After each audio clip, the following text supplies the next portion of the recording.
Hello, my fine, fabulous friends. It is Jess here from the Scrappy Sisters, and thank you for joining me for a Kitaholic Kits design team layout. Now, for this layout, I have hand-stitched all the way around the edge of my white sheet of paper, and I am going to mat that onto that beautiful leafy background paper. I really chose this paper not for the leaves, but because it's got so many different colours in it. I really wanted a touch of sort of every colour, basically, because this layout that I'm creating today is really going to feature and really going to highlight that entire piece of 12 by 12 paper that had all of the tags on it. I really loved the colours and the variety in that taggy page. So that is what I'm going to focus on today. And this is going to be super, super easy to replicate if you have Project Life cards. Anything sort of 3x4 size is you're going to be able to do this yourself as well at home. Any of those sort of counterpart pages that has... You can absolutely use some that are embellished, but any that are also just a little bit more plain, like the ones that I am using today. Really, really effective layout, and I'm really happy with the way this came together.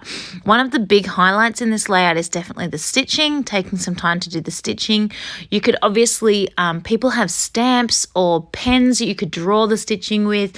You could absolutely get out your sewing machines and do real stitching.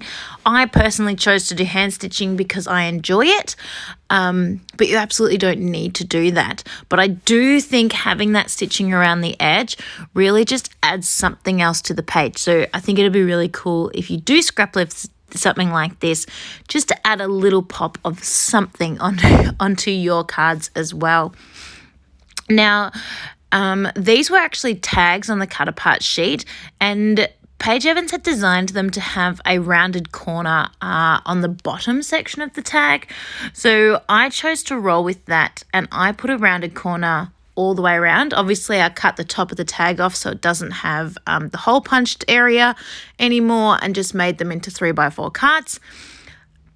And there's my one photo as well that I'm going to use on here. But I just love the way when you layer all these up and make like a mountain, almost like a deck of cards that have been spread out across the page, all those beautiful colors.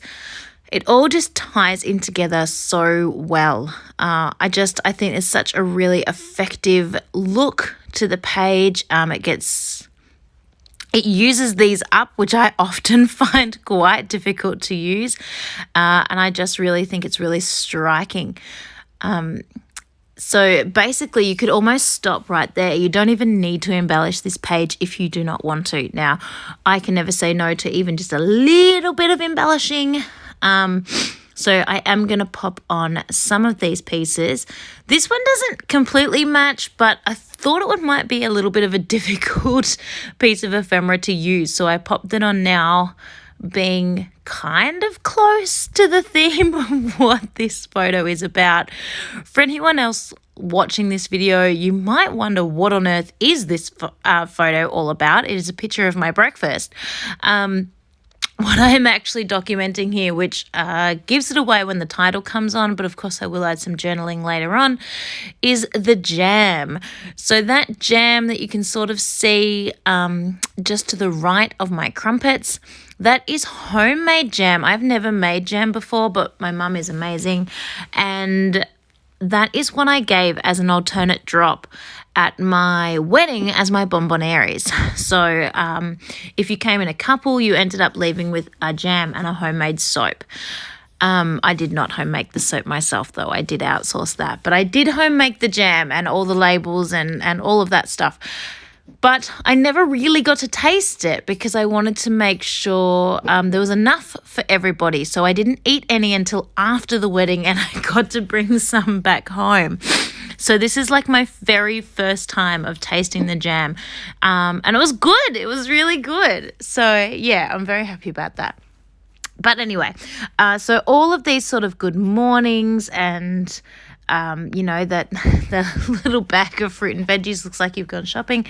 I just thought they were really, they really matched the theme of what was happening on the page. So I really just wanted to pop those on because who knows when I will ever get to use those embellishments again. I'm a big fan of putting on embellishments as they suit a photo, because if I hold on to them for the perfect photo, that's pretty much never. So, or I forget about them, or I use a different collection or whatever. So yeah, I just decided while they fit, I'm getting them on.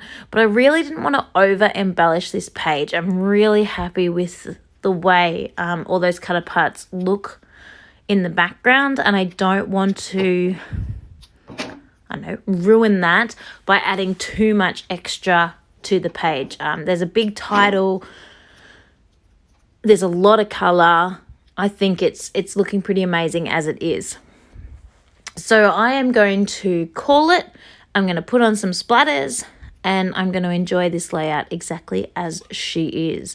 So thank you so much for watching. I hope you have enjoyed this process video. I am so thrilled with the way this one came together. I really adore the stitching. The stitching just speaks to my heart. I hope I have encouraged you to bash some of those 3x4 cards you might have in your stash, and I cannot wait to see you again next time. Thank you so much for watching, everyone. Have a happy, scrappy week.